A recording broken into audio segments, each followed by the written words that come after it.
SPM003. Set device pin code, default yan. 1, 2, 3, 4, 5, 6. Tapos, yung communication interval is 200. Wala tayong gagalawin dito. Tunan tayo sa data. Okay, dito sa data natin, pwede tayong connect na. Okay, pagka-connect natin, automatically yun, connected. Okay, pwede tayo mag-retail ngayon or mag-free. Okay, so pag nag-free ka, pindot ka lang, magkikredit na siya kagad ng 1 peso. Okay, long press mo, cancel. Okay, balik natin sa retail. Isa pang kagandahan dito, pwede ka rin mag-credit sa kanya. Let's say, select mo lang 1 peso, then po ng terminal. Since ito ay SPM, isang terminal lang to, then credit. Okay, so nakapag-credit na tayo 1 peso. Dito sa app, meron din siyang clear, itong CE. So once na pinindot ko to, automatically mak-clear yung terminal number 1. Okay. Next. Punta naman tayo sa T1. So sa T1, nandito yung mga counters natin. Nandito yung runtime.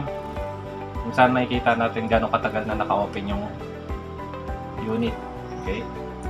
Which is this one. Then, meron tayong dalawang klaseng record. Yung current, then yung lifetime. So ito, record to ng transaction sa amount, sa credit, saka sa free. Okay. So, kahit nag-free ka, kahit nag-credit ka, nare-record natin. Okay. And magkano yung amount na na-credit natin or yung nahihulog natin sa loob. Meron tayong serving time, gano'ng kataas siya nakapag-serve, and yung total time niya. Okay.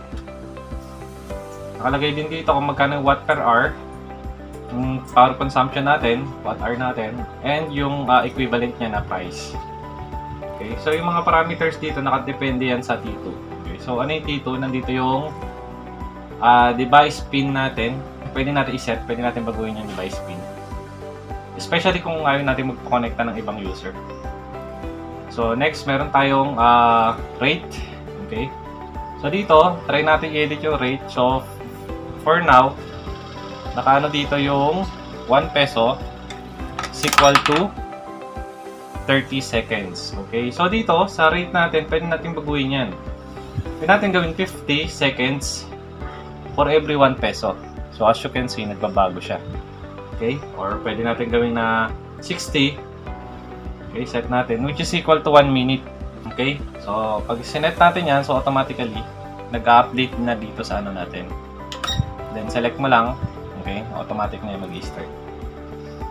Okay? Next, meron tayong minimum. By the way, pag ganitong case pala, okay, pwede kang mag-ano sa kanya. Pwede kang mag-add. So automatically, kahit magulog ka dyan, okay, press mo lang to, automatically mag-add yung credit sa kanya. Okay. Another good feature nito is yung set ng minimum. Okay. So, clear muna natin. Long press, 1, 2, 3. So, dito sa minimum natin, default, naka-0 lang siya. Pero pwede natin to i-default to 5 pesos, let's say. 5, let's say, ganyan. Okay. Set natin. So, pag nag-insert ka ng piso, hindi siya gagana. Okay? Kasi ang minimum niya is 5 pesos. So, pwede ka nga maghulog ng papiso-piso. Okay? So, 2 pesos di pa rin siya gagana. Pero let's say, maghulog tayo ng at least mag-more than siya ng 5 pesos. Okay? Doon pa lang siya gagana. Okay? So, another thing is, once na naka-activate na yung, yung output natin, pwede ka na mag-add kahit pa piso-piso. Kahit let's say 5 pesos, okay, automatically mag-add niya yan. Okay? Next, meron tayo tinatawag na limit. Okay, yung limit natin is, pwede natin siya i-set. For example, kung anong limit yung gusto natin para ma-alarm tayo na na-reach na ng ating device kung magkano na siya. So, let's say, 10 pesos. So, automatically, magpapakita siya dyan. Okay? na nasa limit na. Ibig sabihin, nalagpasan niya na or na-reach niya na yung 10 pesos. So maganda to, especially pag gusto mo every 5,000 nagko-collect ka. So by default, naka 5,000 to. Next is yung price per kilowatt hour. Okay, which is naka-default sa 15 pesos pero overpriced to. Ang presyo lang talaga ng kuryente is nagre-range sa 8 hanggang 12. Actually, mataas na yung 12 kasi commonly nasa 8 to 10 lang yan ang price ng per kilowatt hour. Okay, so let's say gawin natin 12. So yan yung magre-reflect dito sa ating records. Okay, kung magkano yung nagastos natin. Next, sa T3, ito yung ating mga counters. So pwede natin i-clear. Let's say for example, na record natin na current, pwede natin i-clear yan dito. So clear natin.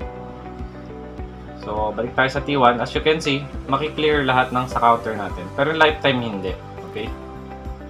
Next, yung reset. I-reset na ito lahat nung nasa T2. Okay. So reset. Okay. Reset successful. Check natin yung T2. Babalik yan sa default. Okay, so bumalik sila lahat sa default. Then, yung formats sa amin lang to. Okay, ito yung pag-reformat namin ng buong system. Okay, so hindi namin na-advise yung user na mag-reformat ng buong data. So kami lang nakakagawa nun. Okay, kailangan kasi natin i-retain yung lifetime. Okay. Then, reboot. So sample natin reboot. So, automatically magre-reboot na siya. Then last is for communication. So that's all. Thank you.